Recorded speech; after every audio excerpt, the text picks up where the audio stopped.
1, 2, 3, 4. Hey, what's going on? It's Jason Rockman from CHOM 97.7, and I have the pleasure to be with Gillian and Phil of New Order. How are you? I'm fine, thank you. Very good. Dry at the moment. We've missed the rain. We've just got here. I wanted to ask you both, because you're doing the interview together. When Gillian was coming back, were you a bit like, uh-oh? Not at all, no. It's great. Weird. I was thinking, great, I can just play the guitar now and I don't have to... I find it quite difficult sometimes playing certain keyboard parts, so it's great, getting Gillian. I was just keeping them warm for her while she was out of the band for a while, It's more refreshing coming back, because when we had the kids, I couldn't really see myself going on tour with them. I didn't really want to drag them round, so it was a bit strange how everything happened, really. So now they're old enough. We did get some new material in the last year by getting the Lost Sirens, but having been out doing some dates, turning, a couple of dates turning into 2 years, are you getting the itch to go back in the studio? Have you guys been working on new stuff? Yeah, we've been started after Christmas, didn't we? Yeah, we've just been doing little bits in between the gigs, but now this is actually the last show we've got planned, so the plan is to go in the studio and see what happens there, really. Being a band that was so, considered so futuristic at the time, you must like technology, right? I do and I don't. What? So if you should see their place, you you literally can't move for technology, can you? No, he's been right in there. So he keeps up to date on everything? Oh yeah, he listens to loads of new music and got the latest equipment, and we're always finding sounds and new samples, and he works for other people. So not only the latest equipment though, he likes buying like drum machines from 1984 as well, and things that he used to have. Exactly. There's a lot of bands that have come out in, let's say, the last 10 years that have really taken from that old sound, that older sound. Bands like Franz Ferdinand, bands like Interpol, bands like The Killers. Is it kind of funny for you to, and I'm sure they cite you guys all as influences, is it funny for you to watch them and say, wow, we played a part in starting that? I think it is, yeah, because you don't realise. You still think you're like the same age as you were 20 years ago, so it's like... You see, we're friendly with The Killers, and it's like you can't believe that they have grown up listening to your stuff, really. Do they have these big geeky smiles around you like I have right now? Some of them do. We played in Lollapalooza in Chicago the other evening, and Bernard got on and played Shadow Play with The Killers, which was a really good moment. That they're nice guys, though, aren't they? Yeah, because I remember seeing them at Glastonbury when they were like nothing really, when they played in a little tent. So to see them like a stadium rock band, it's just amazing. Yeah, it must feel good because you have a part in that as well. Yes, of course. I've got the pleasure and the privilege to be with Stephen and Tom of New Order. How are you? Very well, thank you. We're good, thank you very much. I've heard that you're still a gearhead, that you're really, really into the technology of things.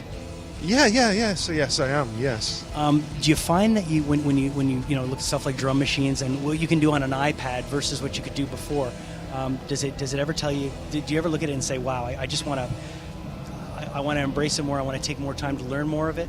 You see, one of the problems that Factory had in the early days, when we released the record label, we had a big argument. Martin Hannett, our producer, wanted to buy a Fairlight, which was a big music synthesizer. Worth quite a lot of money, I believe. Fortune in those. You could buy a house for a Fairlight, and some other people at Factory wanted a club, so we ended up with a club. But now I've got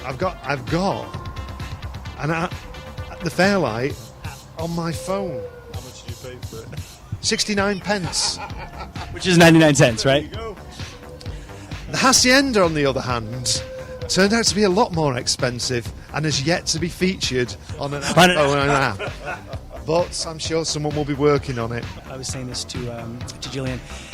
You see so many young bands that have come out in the last 10 years, like bands like The Killers, bands like Interpol, bands like Franz Ferdinand, that obviously pulled from your band's influences. Does it make you proud? Yeah. I don't know. I don't feel. Do I feel proud? Do you feel proud about stuff like Did it that? make you pissed off? There was a time in the early 90s when I got pissed off, but I had treatment and it worked. I don't get pissed off anymore. It's good to see young people having a good time, and you know, if you've inspired someone to get in a band and to make music, that's the main thing, really. If you can inspire people to pick up an instrument, it's great. Do you find it different playing with Tom versus playing with Peter? Not really. No, I've tended never to listen to the bass player. I find it a bit distracting to be. So you weren't one of these people that would lock in with the bass player? No, of course you do. Yeah. Is it different? I'm not prodding. I'm just asking honestly. Is it different? Every person plays slightly differently. Yeah. I mean, Tom tends to stay in more or less the same place, whereas Ucky was a bit wayward. Well, no, sometime he'd be there and sometime he'd be over there.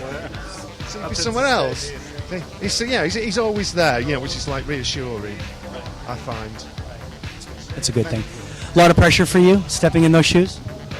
Yeah, but no now. You're okay. It's all working out fine. And everybody's making me feel good about being in New Order. So no, it's all good. You grew up being a big fan? Yes, I did. Yeah, actually moved from France to Manchester to make music. So for those reasons, listening to those groups. So yeah, it's a big. France to Manchester, and then you ended up being in one of the biggest bands from Manchester. I think that's right. Yeah. That worked out pretty well. Yeah, it did. So it's all good. No TV competitions involved at all. It just looks. Well, this is my home. This is where I live. I carry it around from country to country, but this is what I actually living in Manchester. First time I saw you guys was on the Gene Loves Jezebel and Echo and the Bunnymen tour. Yeah. And that night you didn't look really happy to be there. Really? Well, I wonder why that was. I could have had a hangover. It was a dangerous thing touring with Echo and the Bunnymen because Mark was a bit of a party head and I was a bit of a party head, and we used to keep each other up all night and sort of do the things that people in bands do, and we weren't good for each other, let's put it that way, so I probably had a hangover. You guys are back. From what I was talking to the other members, 2 gigs turned into 2 years. That's right, yeah. We I don't know if they told you, but we did 2 gigs for benefit concerts for our video producer Michael Schamberg, who was very, very ill, and he's still ill at the moment, and we were trying to raise funds because of the great welfare system in America wasn't looking after him, so we raised some money to help him cope with his nursing needs. So and then we just got floods of offers coming in, and the first one was from South America, and we really like playing South America, so we're like, can't refuse this one really. So we enjoyed the 2 gigs, and then enjoyed South America, and then I think we ended up doing 50 concerts last year. Yeah, we did 50 because it was a nice round figure, and we're doing 25 concerts this year. We've just done a tour of 8 or 9 dates. You know, you don't have Hooky on stage, but you guys are going. You're moving forward. You're moving forward with new material. First time you're moving forward really with new material without him. How does that feel for you? Because I know you guys have been friends forever. He wasn't getting on with us, and I wasn't getting on with him, so he wanted to do things his way, and we wanted to do things our way. So right. That was 2 different directions. So if you're not getting on together, the best thing to do is just part ways, vacate the premises. Yeah. Rapido. And Tom's doing a pretty good job. Tom's doing a really good job. Yeah. And he's very nice. It's a chore writing lyrics. You know, it's difficult.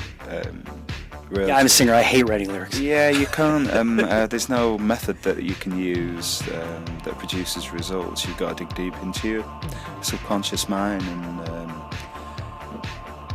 raise a question and answer that question, and kind of hope that you complement the music, because we always write the music first.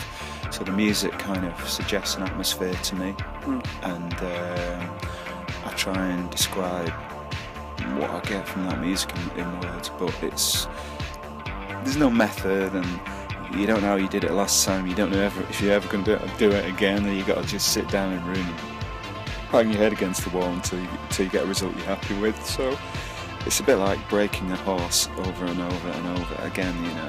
Well, thanks for taking the time. I really appreciate it. It's an honor to talk to you. Yeah. All right. Nice to speak to you. The spirit of rock. CHOM 97.7.